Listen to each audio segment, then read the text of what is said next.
Welcome back, everyone, to another episode of Founder Story. Right now, everyone is talking about AI, but it is not the good things that are going to come from AI. There's a lot of fear. So today, I wanted to bring in an incredible entrepreneur who has a mission and impacting millions of people around the world. That's why I wanted to bring in somebody who's impacting millions of people around the world and has a mantra of AI for good. So Kate Hancock is a serial entrepreneur. She's done a multitude of different businesses, starting with e-commerce, going into real estate, even managing a company from thousands of miles away. And she's been on the Inc. 5000 list, been featured in all these different places, even had a show on a CNN channel in Asia about the future. Welcome, Kate. So honored to be here. Thank you, Dan. You know, I always have a great time interviewing you and having a discussion with you. And we have a discussion almost daily about this topic.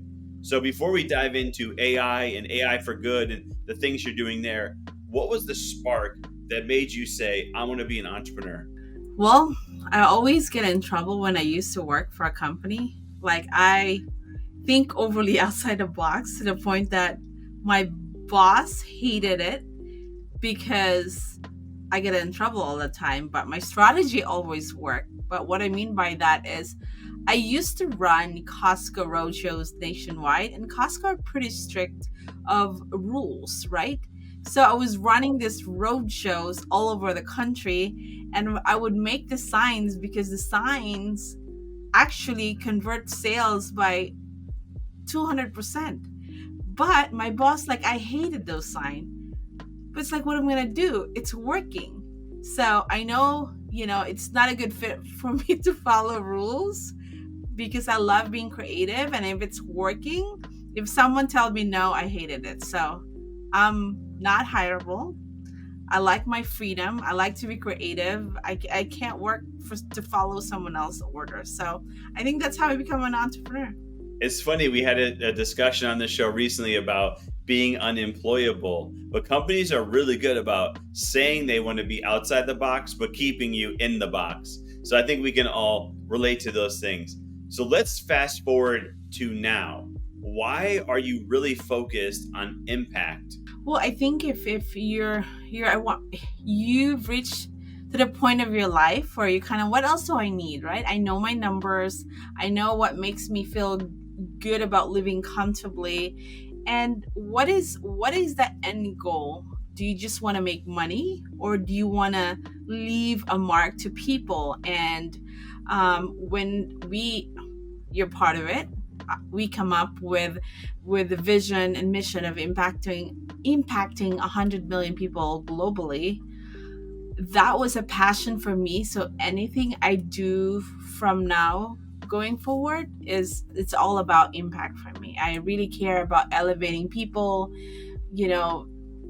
making people to be better than before. I mean, I just care about that.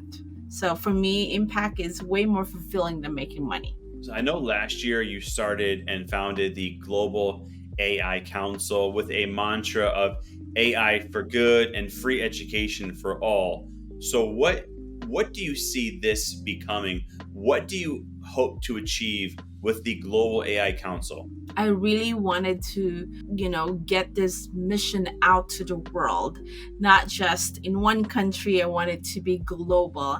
And I really want, the goal for me to create the Global AI Council is to really elevate people that doesn't have any access to opportunities. I think now with utilizing AI tools or any AI, productivity tools, they can make money even at $20 for a day is way more than making $5 a day. So marginalized audience, people that don't really, I mean, I grew up in the Philippines, and that you're limited to opportunity. I think with AI, utilizing what you are going to learn from the Global AI Council, you can make money and elevate your life instantly. And I think that's the best thing you can do at this point. As technology are moving too fast, there is no excuse for you to not elevating your life. You can stay out of poverty, and AI can do that. That's incredible. And the ability to upskill no matter where you are, and all these almost sometimes free tools, sometimes only $20 a month, could generate you maybe thousands of dollars working online and not having to do maybe working outside in the heat and all these things, making very little. So, totally can see your vision here with this. So, tell me about how it's been going so far. What are some of the wins that you've seen, and maybe some of the things that you're really proud of? I'm really proud of getting some of the amazing thought leaders in the world that really would not hesitate to say yes and be part of it, right? They see the vision, and I'm proud of that they really care about AI for good, especially with Liz Hiller. When I was texting her last year, and all of with no hesitation, not even asking me about what is this for. When I mentioned AI for good, free education for all, and she's all of us, right away, instantly should say, sign me up. What can I do? How can I help? And so I'm really proud of that. People see that it is a need right now. As technology are moving too fast, we need to be educated. Whenever you are in the world, we need to know what's going on with AI.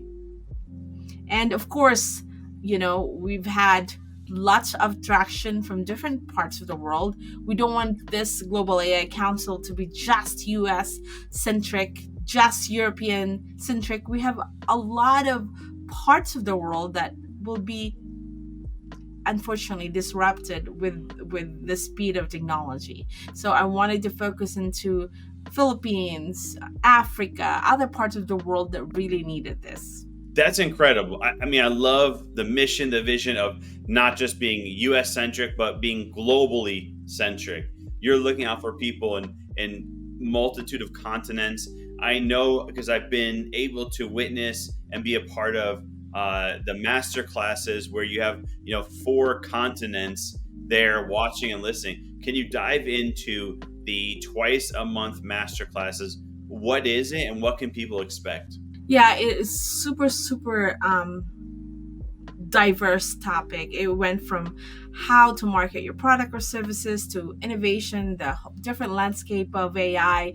Yesterday, we just talked about, the myth of generative AI. So you can learn no matter who you are, whether you're a student, C-suite, entrepreneur, or leaders. You can learn a lot from joining the master class, which is happening 2 times a month. And it's virtual, it's easy access. You have no excuse. I know it's amazing that it's virtual, thought leaders from around the world, and it's free. So really, there's no reason that, and I've seen like universities and colleges on there, to companies putting all of their employees on there to learn. So it's not just for the individual, it's for the employees, it's for the students. Really incredible what you're doing. So thank you. And I know a lot of people have been impacted, and I've seen the messages. So I can appreciate that. So let's dive into sentiment around AI from you personally.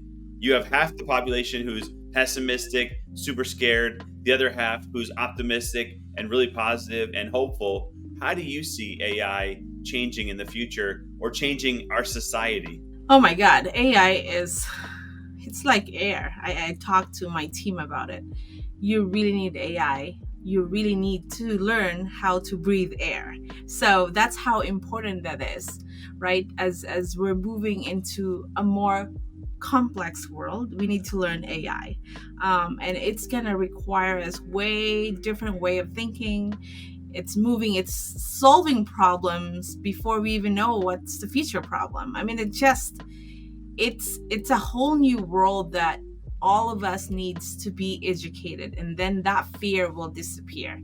We just need to be informed so we can position ourselves as an employee, as a student, as an entrepreneur, as leaders, how we navigate this fast moving forward world of technology. I love your optimistic viewpoint, and it is true. It's everywhere. It's almost in everything, or going to be in everything. And I mean, we were just at a meeting recently, and they were talking about how they're going to use AI to communicate with animals and to understand a language that humans can't understand. I mean, this is amazing. Or being able to detect diseases and create drugs to fight them. What would have taken 5 years takes less than a year. So I'm really appreciative of your optimistic viewpoint, and I hope that people AI for good in the education really gets out there to make it a level playing field. So if they want to get involved, what are you looking at? How do you want people to get involved right now? And for the Global AI Council, what do you need in terms of support? Yes, we really need volunteers. We need to fill out our global roles. So if you're willing to volunteer and wanting to do some impact, you can visit our website at globalcouncil.ai, and we'd love any help or any connections that you can provide us, whether it's partnership, volunteers, or even be part of our 2 times a month masterclass. Masterclass means a lot to us. I mean, it's free, so there's really no reason not to join, and you really get to hear from some of the best people I've heard from. I've learned so much since you started this, and I believe you're going on to the ninth one coming up. So if they want to get in touch with you, if they want to find out more, I know you mentioned the website is globalcouncil.ai. Is there anywhere else they can go to learn more information? Yeah, we're super active on LinkedIn, all social media, X, Threads, or Instagram. But you can go to our website, and we'd love to have everyone. We embrace everyone, no matter where you're from. Where you're from in the world. We would love for you to learn about what's going on in the world of technology, in the world of AI. Well, thank you, Kate. We are Impact here with Founder Story. I always love having you. In fact, you did interview a lot of people on Founder Story in the beginning. So always great seeing what's happened over the last few years, and having you is always such an honor. So thank you again for being on Founder Story 4 years later. It's almost the 4-year anniversary, by the way. So thank you so much. Without you, the show wouldn't even exist.